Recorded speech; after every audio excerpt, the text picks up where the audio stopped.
ചോദ്യം ചെയ്യൽ മുറിയിൽ ഗോവിന്ദൻ തലകുനിച്ചിരുന്നു.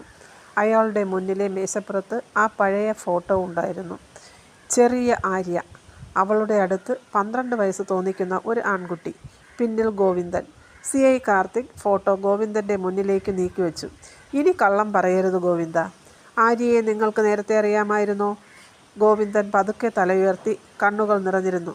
"അറിയാമായിരുന്നു സർ. അവൾ കുഞ്ഞായിരിക്കുമ്പോൾ മുതൽ അറിയാം." "പിന്നെ എന്തിനാണ് മറച്ചുവെച്ചത്?" ഗോവിന്ദൻ ഒരു ദീർഘനിശ്വാസമെടുത്തു. "കാരണം 15 വർഷം മുൻപ് നടന്ന ആ സംഭവം വീണ്ടും ആരും അറിയരുതെന്ന് ഞാൻ ആഗ്രഹിച്ചു." കാർത്തിക് കസേരയിൽ മുന്നോട്ടാഞ്ഞിരുന്നു. "എന്ത് സംഭവം?" ഗോവിന്ദൻ്റെ ശബ്ദം വിറച്ചു. "ഒരു കുട്ടിയുടെ മരണം." മുറിയിൽ പെട്ടെന്ന് നിശബ്ദത നിറഞ്ഞു. 15 വർഷം മുൻപ്. ആര്യയ്ക്ക് അന്ന് 10 വയസ്സ്. വേനലവധിക്ക് അമ്മയുടെ തറവാട്ടിലെത്തിയതായിരുന്നു അവൾ.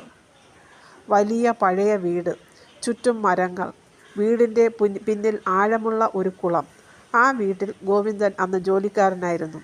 അവിടെ മറ്റൊരു കുട്ടിയും കൂടി ഉണ്ടായിരുന്നു, രാഹുൽ. ഫോട്ടോയിൽ ആര്യയുടെ അടുത്ത് നിന്ന 12 വയസ്സുകാരൻ. രാഹുൽ ആരായിരുന്നു?" കാർത്തിക് ചോദിച്ചു. ഗോവിന്ദൻ കുറച്ചുനേരം മിണ്ടിയില്ല. "എൻ്റെ മകൻ." കാർത്തിക് ഞെട്ടി. "നിങ്ങളുടെ മകനോ?" "അതെ സാർ." ഗോവിന്ദൻ്റെ കണ്ണുനീർ മേശയിലേക്ക് വീണു. "എൻ്റെ ഭാര്യ മരിച്ചതിന് ശേഷം എനിക്കുണ്ടായിരുന്നത് അവൻ മാത്രമായിരുന്നു. ആര്യയും രാഹുലും നല്ല കൂട്ടുകാരായിരുന്നു. രാവിലെ മുതൽ വൈകുന്നേരം വരെ അവർ ഒരുമിച്ച് കളിക്കും. പക്ഷേ ഒരു മഴയുള്ള രാത്രി എല്ലാം മാറി. രാത്രി 10 മണിയോടെ ആര്യയുടെ കരച്ചിൽ കേട്ടാണ് ഞാൻ ഉണർന്നത്. കരച്ചിൽ കേട്ട് ഞാൻ പുറത്തേക്ക് ഓടി. കുളത്തിൻ്റെ അരികിൽ ആര്യ ഒറ്റയ്ക്ക് നിൽക്കുകയായിരുന്നു. അവളുടെ വസ്ത്രം മുഴുവൻ നനഞ്ഞിരുന്നു. മുഖത്ത് ഭയം. 'ആര്യ മോളെ, രാഹുൽ എവിടെ?' അവൾ ഒന്നും പറഞ്ഞില്ല. കുളത്തിലേക്ക് വിരൽ ചൂണ്ടി. ഞാൻ കുളത്തിലേക്ക് ചാടി. മണിക്കൂറുകൾ നീണ്ട തിരച്ചിലിന് ശേഷം രാഹുലിനെ കണ്ടെത്തി. പക്ഷേ അവനെ രക്ഷിക്കാൻ കഴിഞ്ഞില്ല." ഗോവിന്ദൻ്റെ ശബ്ദമിടറി. "എൻ്റെ മകൻ മരിച്ചു സാർ." കാർത്തിക് ഒന്നും പറഞ്ഞില്ല.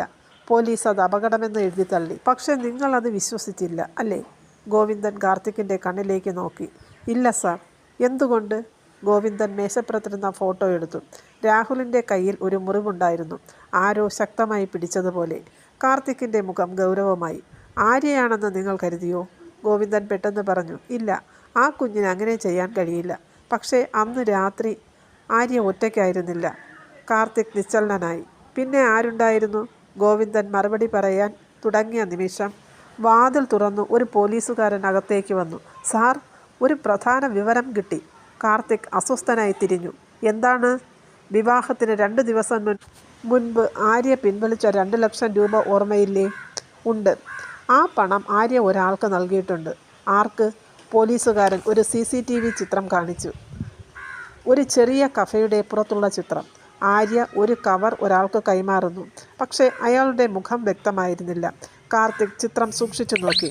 അയാളുടെ വലതു കൈയിൽ ഒരു പ്രത്യേക മോതിരം, പാമ്പിൻ്റെ രൂപമുള്ള ഒരു വെള്ളി മോതിരം. അപ്പോഴാണ് കാർത്തിക്കിന് എന്തോ ഓർമ്മ വന്നത്. ആര്യയുടെ മൊബൈലിലെ അവസാന വീഡിയോ. അദ്ദേഹം ഉടനെ വീഡിയോ തുറന്ന് വീണ്ടും നോക്കി. സ്ക്രീൻ ഇരുണ്ടിരുന്നു. ആര്യയുടെ പേടിച്ച ശബ്ദം. "ഞാൻ ആരോടും പറയില്ല." വീഡിയോ അവസാനിക്കുന്നതിന് തൊട്ടു മുൻപ് ഒരു കൈ ക്യാമറയ്ക്ക് മുന്നിലൂടെ കടന്നു പോകുന്നുണ്ടായിരുന്നു. കാർത്തിക് വീഡിയോ പൗസ് ചെയ്തു, സൂം ചെയ്തു. ആ കയ്യിൽ അതേ പാമ്പിൻ്റെ രൂപമുള്ള മോതിരം. "സാർ, അതേ ആളാണ്." കാർത്തിക് ഒന്നും പറഞ്ഞില്ല. അദ്ദേഹം പതുക്കെ ഗോവിന്ദൻ്റെ നേരെ തിരിഞ്ഞു. "15 വർഷം മുൻപ് കുളത്തിനരികിൽ ആര്യയ്ക്കൊപ്പം മറ്റൊരാൾ ഉണ്ടായിരുന്നെന്ന് പറഞ്ഞില്ലേ?" ഗോവിന്ദൻ്റെ മുഖം വിളറി. "അതെ സാർ." "ആരായിരുന്നു അയാൾ?" ഗോവിന്ദൻ്റെ ചുണ്ടുകൾ വിറച്ചു.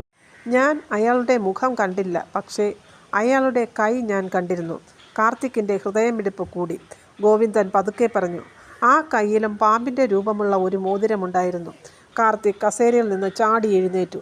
15 വർഷം മുൻപ് രാഹുൽ മരിച്ച രാത്രിയിലും ആര്യ കാണാതായ രാത്രിയിലും ഒരേ വ്യക്തി അവിടെയുണ്ടായിരുന്നു. പക്ഷേ ആരാണ് അയാൾ? ഇന്നത്തെ ചോദ്യം. പാമ്പിൻ്റെ രൂപമുള്ള മോതിരം ധരിച്ച ആ വ്യക്തി ആരായിരിക്കും? ആദിത്യൻ്റെ കുടുംബവുമായി ബന്ധമുള്ള ഒരാളാണോ? അതോ ആര്യയുടെ പഴയ ജീവിതത്തിൽ നിന്നെത്തിയ ഒരാളോ? നിങ്ങളുടെ സംശയം കമൻറ്റിൽ എഴുതൂ.